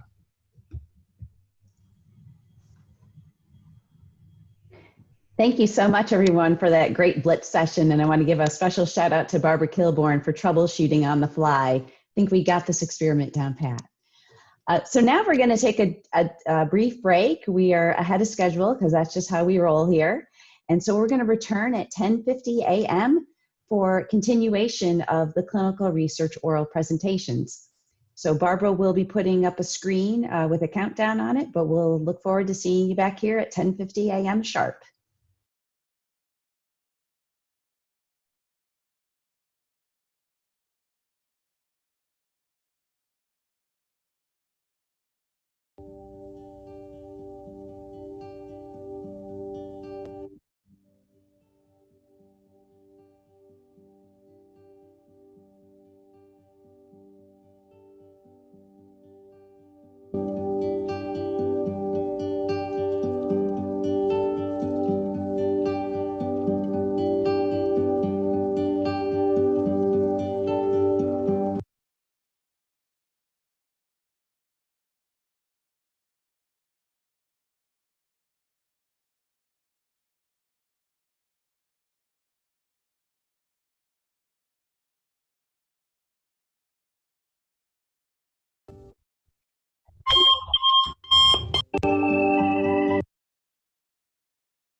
Hey, I think we're about ready to get started again. See if Dr. Morris is back at her computer. Yes, she is. I am. Okay, so is everybody back on? Should we start? Yeah, it's 10:50 now. I think you can go ahead and introduce the next speaker. Perfect. Okay, well, welcome back, everyone. I hope you enjoyed your break. Our next clinical presenter is Dr. Mira Petrola. She's a graduate of George Washington University. She completed her residency and fellowship training here at Emory and Children's Healthcare of Atlanta, where she specializes in allergy and immunology. Her mentor is Dr. Brian Vickery, and her research focus is food allergy. She'll be presenting Avoidant Restrictive Food Intake Disorder, ARFID, a new treatable comorbidity associated with food allergy. Thank you. Mira, start. Thank you. All right, thank you. Thank you guys so much for having me. We can go to the next slide. So I have no disclosures. Next slide. All right. So the objectives are to define the avoidant restrictive food intake disorder, or ARFID, to estimate the prevalence of ARFID in a tertiary care food allergy clinic, and to describe the family and parent impact scores in these patients. So food allergy is defined as an adverse health effect arising from a specific immune response. It can generally be divided into two different categories. So IgE mediated or an immediate reaction such as anaphylaxis, which is usually what we are testing for. And then it's more non-IgE mediated, such as more chronic diseases like EOE and FPIES, where the IgE may not play as much of an important role. So why is this important? So food allergy requires elimination diets that should be limited to the medically necessary allergens. There is a false positive rate of food allergy testing of 50%. And as a result, this can lead to diagnostic confusion, broad elimination diets, and eventually can lead to dysfunctional feeding behavior. So what is ARFID? So the DSM-5 describes ARFID as an eating or feeding disturbance as manifested by persistent failure to meet appropriate nutritional and or energy needs with one or more of the following. So significant weight loss, significant nutritional deficiency, dependence on enteral feeding or oral nutritional supplements, or a marked interference with psychosocial functioning. It's not explained by a lack of food or cultural practice, and it does not occur during the course of anorexia or bulimia.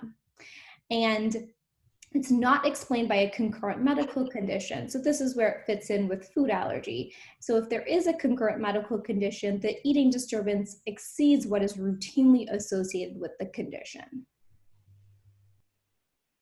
So we sought to estimate the overall prevalence of ARFID, and then to evaluate the impact of a child's feeding on both the parent and the family using the feeding flock feeding impact scales.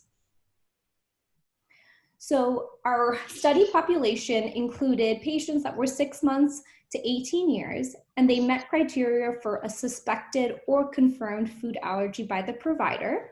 They're excluded were those that had either missed the appointment, or they had a conflicting appointment, or they were ineligible because they did not have a food allergy. We looked at patients between May of 2019 to August of 2019, and the data that was collected was exploratory data regarding the demographics, comorbid conditions, growth parameters, the description of eating habits, specific food groups that were being consumed, and then family impact based on the feeding impact scales. So our demographics, so 67% were male. The average age was 7.3. The average weight percentile and BMI percentile were 52% and 57% respectively. There was a higher percentage of patients with private insurance, and 67% had atopic comorbidities like eczema, seasonal allergies, asthma, and then the FIS-FAM average score was 32.1, and a FIS parent score was 31.9. So the results. So we had 111 patients that were flagged on the provider schedule as being evaluated for food allergy. Of those, we had 63 that were not screened in clinic. 47 were due to a non-specific reason, majority of them being having missed while they had been in clinic, or they lacked a food allergy. 8 did not show or canceled their appointment. 6 were on the schedule but were already established in our feeding clinic, and 2 had already been previously screened at a different visit. So in total, we had 48 patients that were screened, 54 total patients in our population, with 6 that had already been established in the feeding group. And of those, 63% met the criteria for likely or suspected ARFID. So when we divided it into the no ARFID and likely ARFID groups, when we looked at the number of food allergies, the average number was pretty similar in both groups, with about 2 to 3 food allergies. And then when we specifically divided it further into those with single food and multiple food allergies, those in the no ARFID group, 40% had a single food allergy, with 60% with multiple food allergies. And in the likely ARFID group, 20% had a single food allergy versus 80% that had multiple food allergies. So may be important to consider this as a potential risk factor in those who may develop ARFID. So this slide shows the specific food allergies and the top 9 allergies in another category. So overall, both groups had a higher number of patients with peanut, tree nut, and egg allergies. So this is the feeding impact scale that is from the Feeding Flock, which is a group of researchers and providers that work specifically with families and children that have feeding difficulties. It's a valid tool that can be utilized by both families and providers. And so the feeding scale is divided into 2 parts. We have the feeding impact for the family scale, and then feeding impact for the parent, with a total number of 25 questions. The parents check the boxes based on whether they strongly disagree or strongly agree, which are all assigned numbers on a scale of 1 to 5, and then the numbers are added up to give both the FIS family and then the FIS parent scores. The higher the score, the higher the impact of feeding. So for the FIS fam score, in the no ARFID group, the average score was 27.7 versus 35.7 in the likely ARFID group. And then for the FIS parent score, the no ARFID group had an average score of 29 versus 34.5 in the likely ARFID group. So overall, those with likely ARFID had higher impact scores in both the family and the parent components. So in summary, we had 63% of food allergy patients that have presented to the clinic with likely ARFID or suspected ARFID.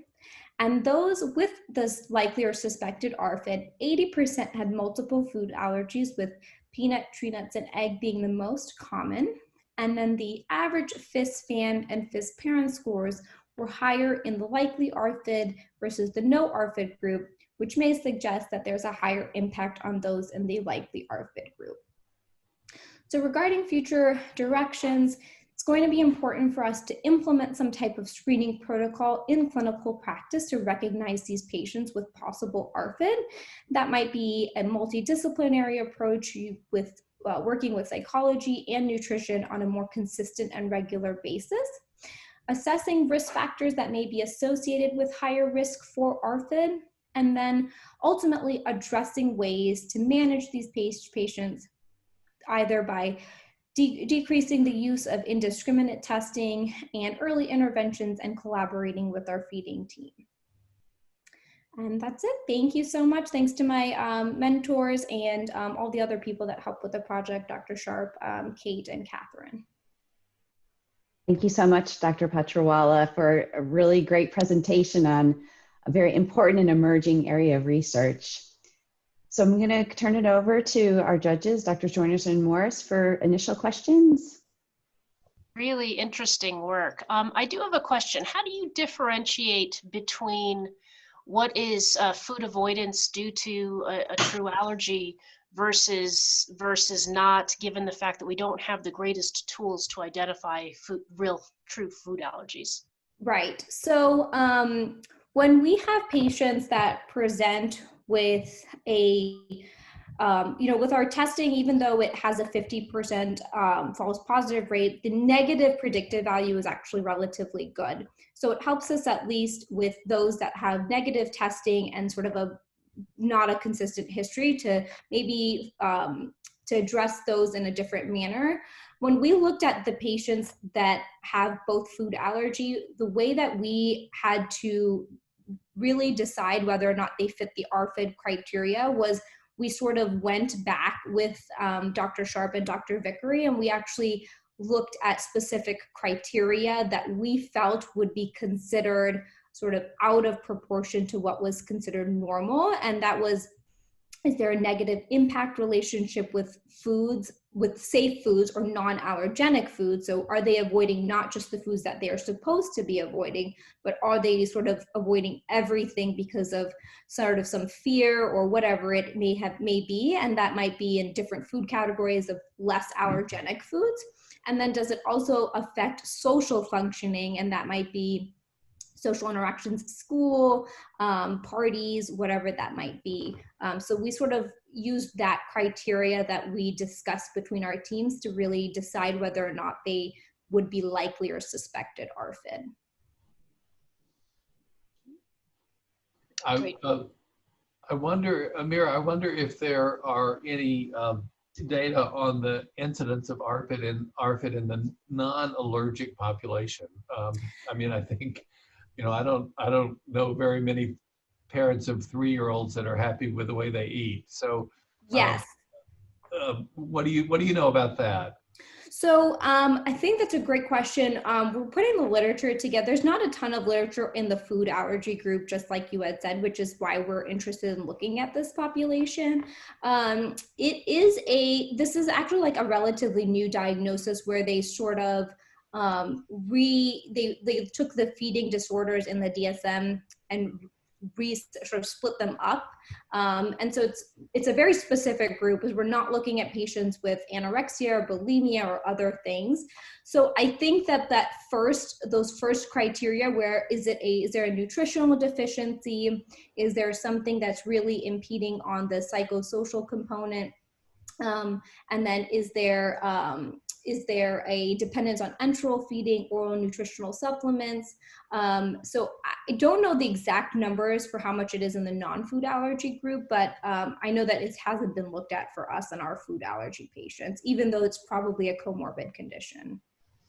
And then the follow-up question would be, what about nutritional deficiencies in your ARFID group? They were well grown. They didn't grow. They weren't poorly calorically nourished. But have you looked at any of the any vitamin levels or other markers of nutritional deficiencies?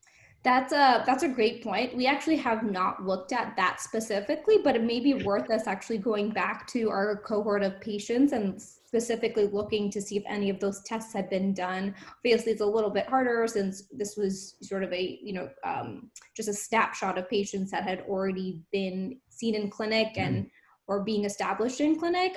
So not necessarily all of that testing had been done, but that would definitely be something interesting that I think we should look at.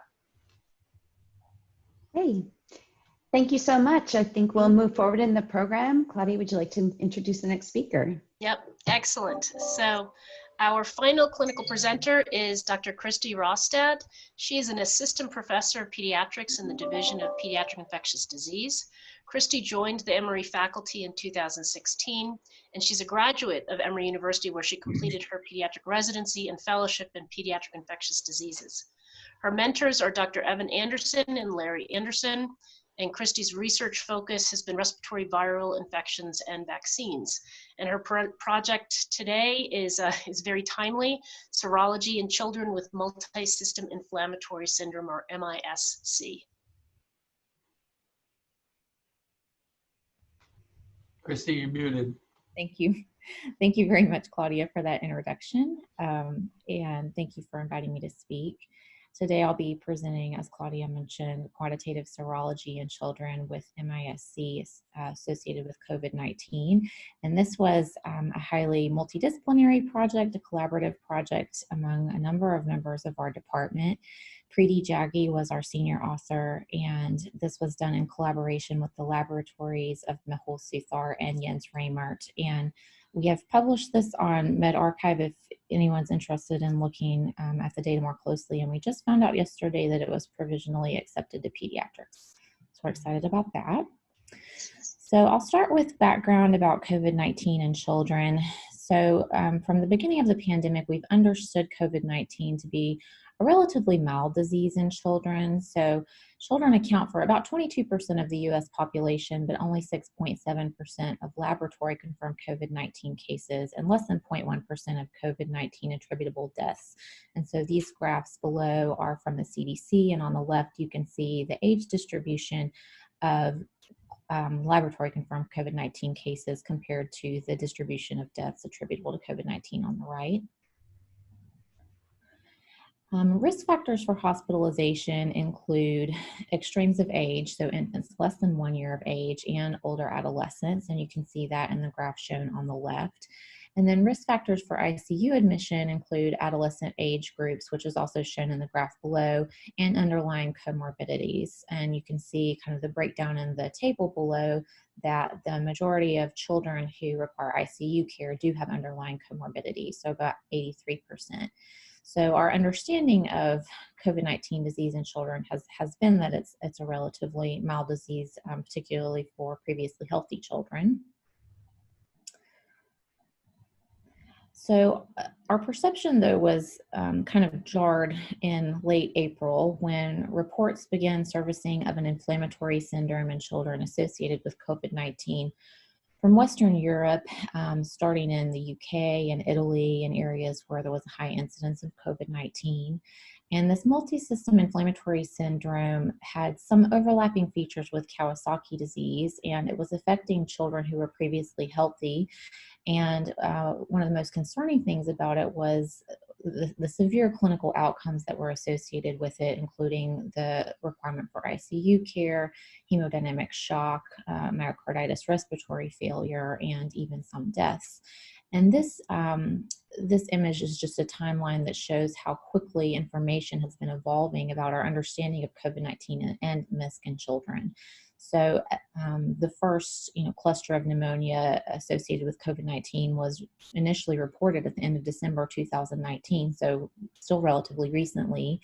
The first case was confirmed in the US in late January. By mid-March, WHO had declared COVID-19 a pandemic.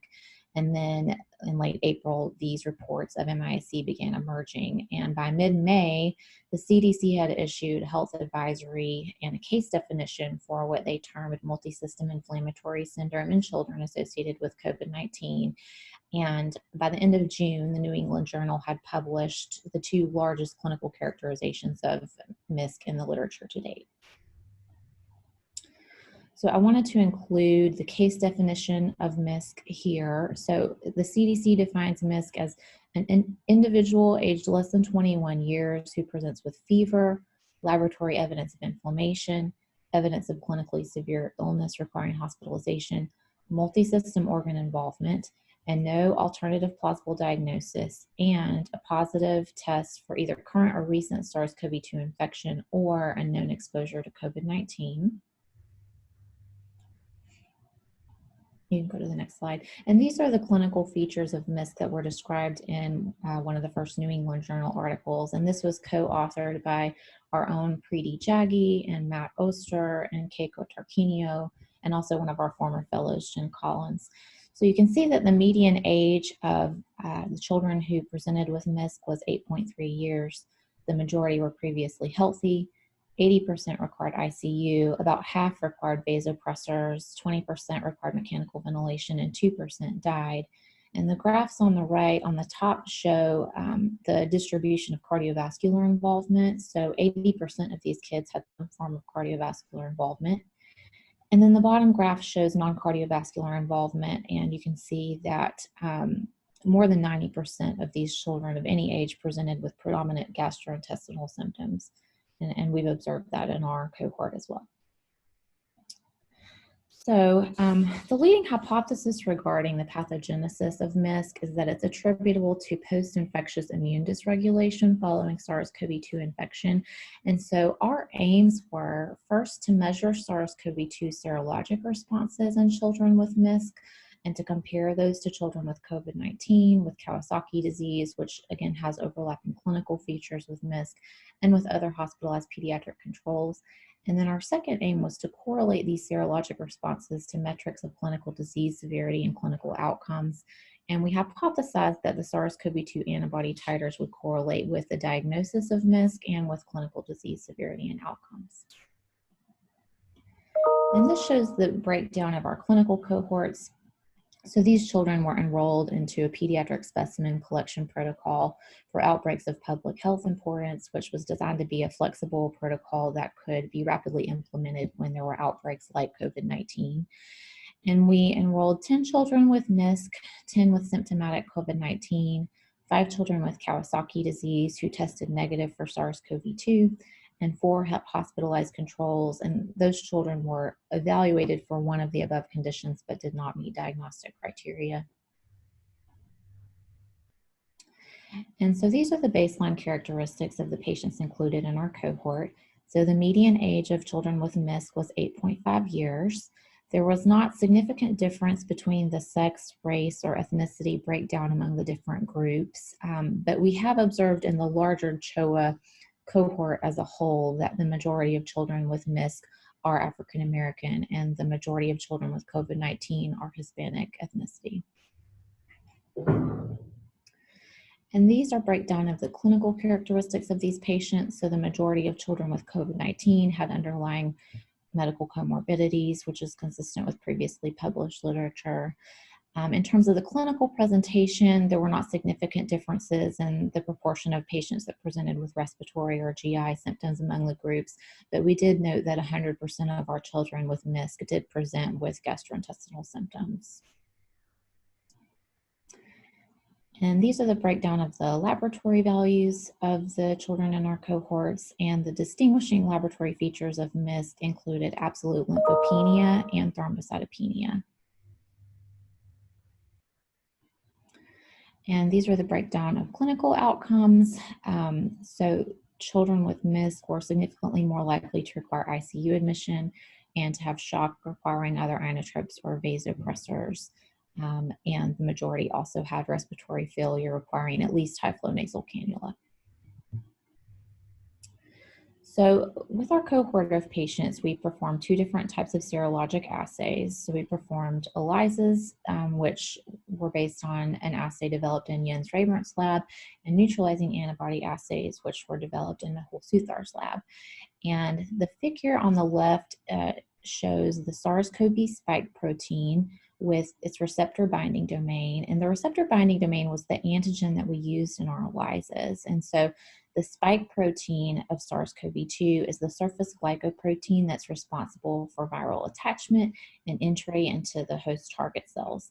And the receptor binding domain is the specific domain of that protein that interacts with the ACE2 receptor on the host cells. And so that portion of the spike protein is very immunogenic. And interestingly, it's also fairly divergent from the other endemic circulating coronavirus strains. And you can see that in the image on the right, where the SARS-CoV-2 spike protein receptor binding domain really shares very little amino acid identity with the RBDs of the endemic coronaviruses. And it's most similar to SARS-CoV-1, but otherwise really lacks amino acid identity. So these are our results of the SARS-CoV-2 RBD IgG antibody assays on the left and IgM antibody assays on the right. So starting with the IgG antibody assays, you can see that the children with MISC had high antibody titers to the RBD, and they were significantly higher than the titers of the children with COVID-19 who had a broader distribution of antibody titers, and then the children with Kawasaki and the hospitalized controls. Looking at the right, we can go back one. Looking at the right graph, the children with MISC all had detectable RBD IgM titers, which indicated to us that they all had relatively recent SARS-CoV-2 infections. Interestingly, 2 of our children in the Kawasaki disease control group also had detectable IgM antibody titers to the RBD. And these are children who had tested negative for SARS-CoV-2 with the nasopharyngeal PCR and also had minimally reactive IgG antibody titers. So we thought it may be that these children really did have early SARS-CoV-2 infection that was triggering Kawasaki disease, but that did not meet the MISC case definition. So we then performed neutralizing antibody assays, and these were done by Mehul Suthar in his lab. And he found that the children with MISC had significantly higher neutralizing antibody titers than the children with COVID-19, Kawasaki, or hospitalized controls. And this was important because it indicated that the antibodies not only were binding, but they were actually effective at neutralizing live virus. In the graph on the right, we then perform linear regression to correlate the RBD IgG endpoint titers with the neutralizing titers. And we found that those did correlate well with an R-squared of 0.667. And this was consistent with data that, that Mehul Suthar and Jens Reimar had observed in adults as well. We then performed linear regression analyses to look and see if there were correlations between the RBD IgG antibody titers and metrics of systemic inflammation and clinical outcomes. And we found that the RBD antibodies did correlate with the ESR and with the ICU length of stay and with the hospital length of stay. And ICU and hospital lengths of stay were collinear variables, so I only included the ICU length of stay here. But our interpretation of these results was that the RBD antibody titers correlated with metrics of systemic inflammation and with clinical outcomes. So these are our overall conclusions. All children with MISC had high titers of SARS-CoV-2 RBD antibody titers, which correlated with neutralizing antibodies. All children with MISC also had RBD IgM antibodies, which indicated recent SARS-CoV-2 infection. RBD IgG titers correlated with metrics of systemic inflammation and patient outcomes. And quantitative serology may have diagnostic and prognostic value in children with suspected MISC. And so I'd like to thank my mentors, Evan Anderson and Larry Anderson, my lab, Stacy Lapp, our collaborators at the Hope Clinic, Nadine Rufael and Erin Scherer, all of our clinical colleagues who've been incredibly supportive of us and of this study, our clinical research coordinators and nurses, the CHOA and Hope Clinic laboratories, our funding sources, and I wanted to take this time to especially thank the K-12 Atlanta Pediatric Scholars Program. I'm no longer currently a pediatric scholar, but I've certainly appreciated all the help and support that I've received from the K-12 program over the years. And also thank you to the patients and families for their participation. I'll take any. Thank you so much, Christy. That was a phenomenal talk and extremely timely. I'm sure there's going to be lots of questions. I'll first open up to our judges, Drs. Morris and Joyner. Hi, Christy. Just a quick question about the occurrence of COVID in pediatrics. So we know certainly that the mortality is lower in peds, but I think, is it true that we're also testing less of the kids compared to adults? So to assume that children aren't getting it as frequently, is that a valid conclusion, or we don't really know? I think that you're probably right that the spectrum of disease severity in children is milder, and so we're testing them less frequently, and so we're diagnosing it less frequently. I mean, I think that's definitely likely. My internet is unstable, so I'm going to quick read this question from chat. So this is from Sonia Chakraborty. Great work, Dr. Rosted. Do most MIS-C cases, are they having underlying conditions? If I am not wrong from your talk, do you think MIS-C is basically adaptive immunity kicking up due to some underlying condition? It certainly appears to be a dysregulated immune response that is triggered by a SARS-CoV-2 infection, and it's happening primarily in children without underlying medical comorbidities, but we don't know at this point what makes some children susceptible to this type of response and other children not. Okay. And I think this is related, thank you for this great data, is the serological response to MIS-C patients more of a pediatric immune response to SARS-CoV-2 or specific for the syndrome? Again, probably chicken and the egg. Do you have any insights into that? I think that, well, you know, we've basically compared the serologic responses in kids with SARS-CoV-2 with children with MISC, and you know, the interpretation has to be done in the context of the small sample size. But there does seem to be, you know, some serologic distinction between the immune responses in the kids with MIS-C and with COVID-19. Does that answer the question? Satish, do you want to unmute yourself and follow up with that? Great, thank you. I think that's fantastic. Yes, I understand there's limited data, but I was also curious as a follow-up. There seems to be quite interesting data in terms of the neutralizing antibodies seen in your study versus the recent Columbia study. Do you have any thoughts on that?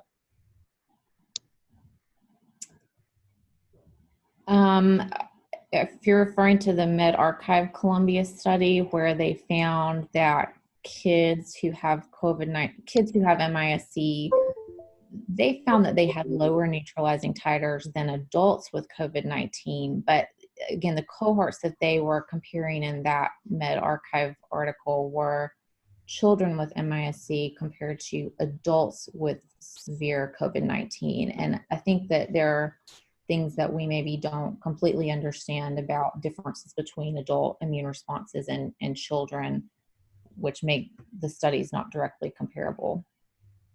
Excellent. Thank you very much. And so what is the implication of the fact that the sickest kids, the MIS-C kids, have neutralizing antibodies? Is that because it's delayed, the MIS-C syndrome is delayed in time from the infection? It could be. It could be indicative of just a robust immune response to SARS-CoV-2, and that period of time that's elapsed has enabled the children to develop a highly neutralizing antibody response. But it's curious as to why that would happen, because none of the children in our study recalled a preceding respiratory infection. So it's unclear why they would develop such a robust serologic immune response when they don't even recall, you know, having a fever. Yeah, that is curious. So I'm going to unfortunately have to cut questions off because I don't want to short shrift our Zoom room. So Loretta Reyes, Ruben Teravanzim, and any others, I'm sure you're okay, Christy, if they follow up with you directly to continue this conversation. Yes, that's great. Thank you so much. That was a wonderful morning session. So now I want to just again reiterate that, to thank all of our great speakers and say that now we begin the networking and poster session part of the program for the clinical posters. So please take a break, go grab a bite to eat, and then visit with our poster presenters by clicking on the Zoom links in the program for each presenter. You can hop from Zoom room to Zoom room just as you would browse poster to poster in a live event. Just remember, you'll need to leave a Zoom room before joining another one. So we'll break now and resume the program at 12:20, and you can rejoin the program using the Symposium Zoom link provided in your calendar invite. So thank you everyone for a great morning, and we will see you back in roughly 55 minutes.